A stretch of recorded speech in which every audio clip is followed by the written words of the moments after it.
What's up, guys? Whoa! MomoJiri here, and welcome to another top 10 video. Today we're going to be giving you a top 10 tips and tricks of Pokemon Go, because there are a lot of things that people don't get generally with Pokemon Go, so might as well tell you a few things. I wanna be the very best, like no one ever was. Alright, now let's start off with number 10. Catch everything but evolve few. This means that any Pokemon and every Pokemon that you find, that you come across, if you have the Pokeballs, catch it. If you don't have the Pokeballs, catch it anyway. Catch everything, because you need to gain the candies in that evolutionary line and the Stardust from catching a Pokemon to help other Pokemon out. Now, I'm not saying that every Pokemon you have to catch, you have to evolve. No. What you have to do is wait until you find Pokemon that have outrageous CP value. And I mean the combat points. When you're going to catch a Pokemon, above its head says CP and it tells you how much. The higher CP, the harder it is to catch the Pokemon.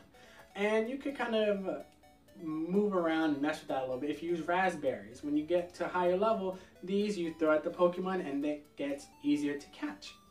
That's good. Now, after you catch the Pokemon, you have the CP. Now, that determines how strong it is and how much HP it has. So you generally want to hold off until you find a Pokemon that is really, really strong.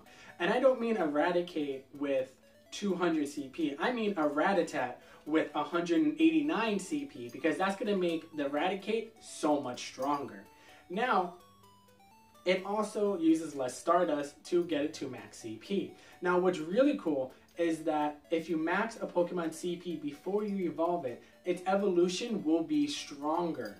And then you could raise that Pokemon CP even higher to make the Pokemon super, super, super strong.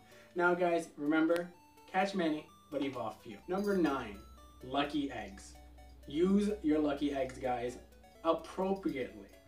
Not when there's nothing around. I mean, use them when you have a incense on and if there are many Pokespots around you, because you get double experience by using the lucky egg, which is absolutely amazing. If there are 10 Pokespots, you get 100 experience per Pokespot.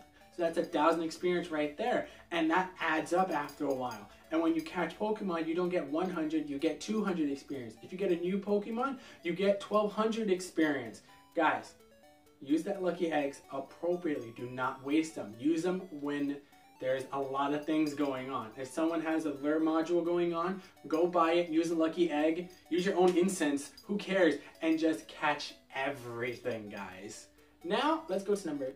At the start of the game, you get something called an Incubator, which means that you could take any Pokemon eggs that you find at Pokespots and put one at a time in there until it hatches.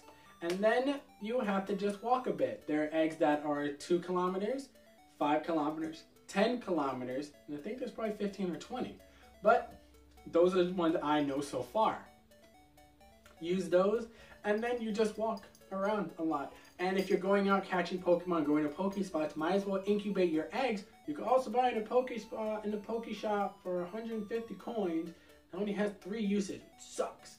So you can have a bunch of eggs hatching at the same time instead of having to walk 20 kilometers for 4 eggs that are 5 kilometers each. Yeah, so guys, incubate your eggs. Now we could go on to number 7.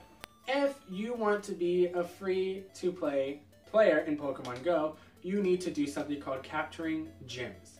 Capturing gyms is relatively easy if you find a gym that no one knows about. It's like an obscure part of your neighborhood, because then you could put a Pokemon there and every 24 hours or 21 to 24 hours you get 10 coins based on how many gyms you have at the time. If you have 7 gyms, you have 70 points.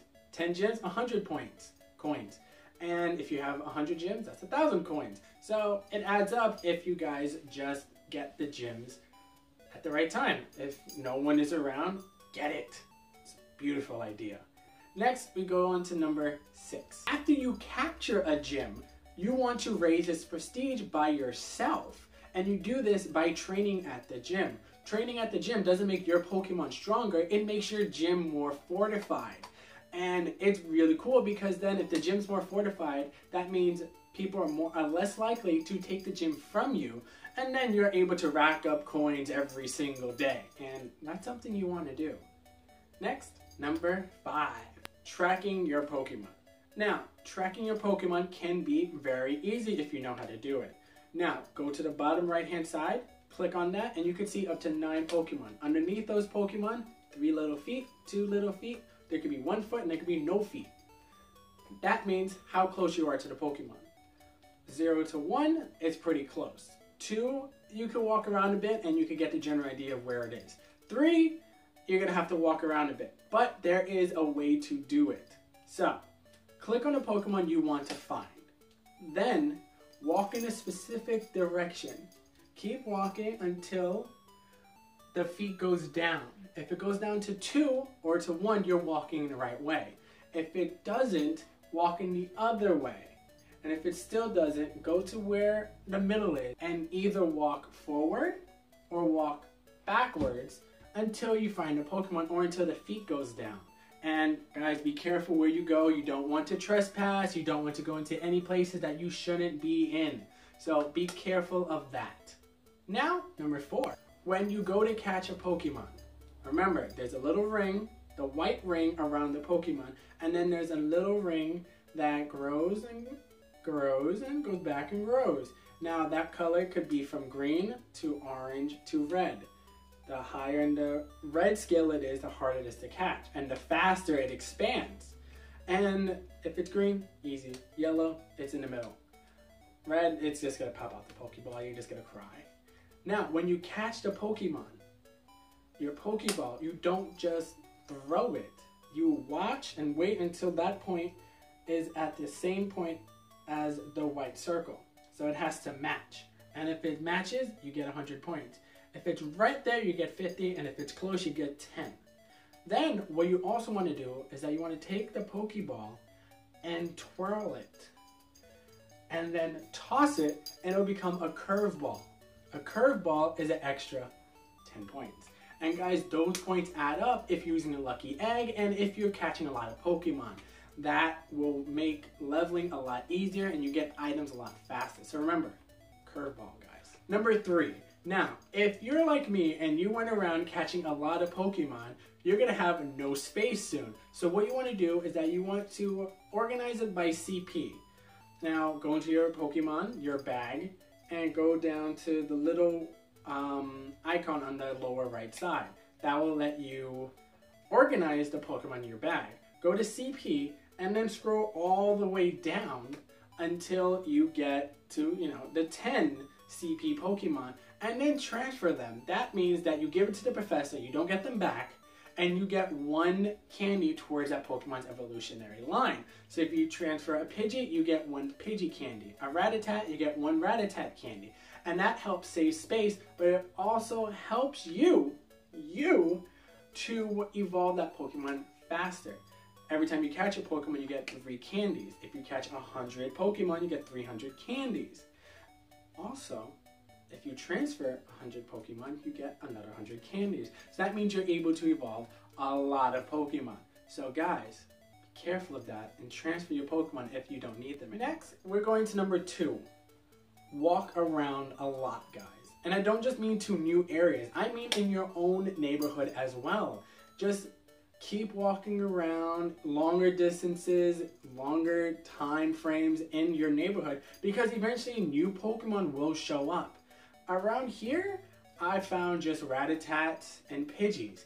And then after a while, I found Weedles and Caterpies. Then I found Oddish and Bellsprout. Then I found Paris and Venomoth, Venonat. Then I found a Squirtle, a Bulbasaur, and I found Ghastlies, Coughings, Clefairies, Jigglypuffs, Pikachu, Krabbies. There's so much in your area that you can find, and it's ridiculous. So guys, walk around a little bit more and hatch those eggs. My number one tip for you guys is stay safe. Do not wander into any neighborhoods that you do not feel safe in. Do not go trespassing into any areas that you're not allowed to go in, no matter how rare the Pokemon is.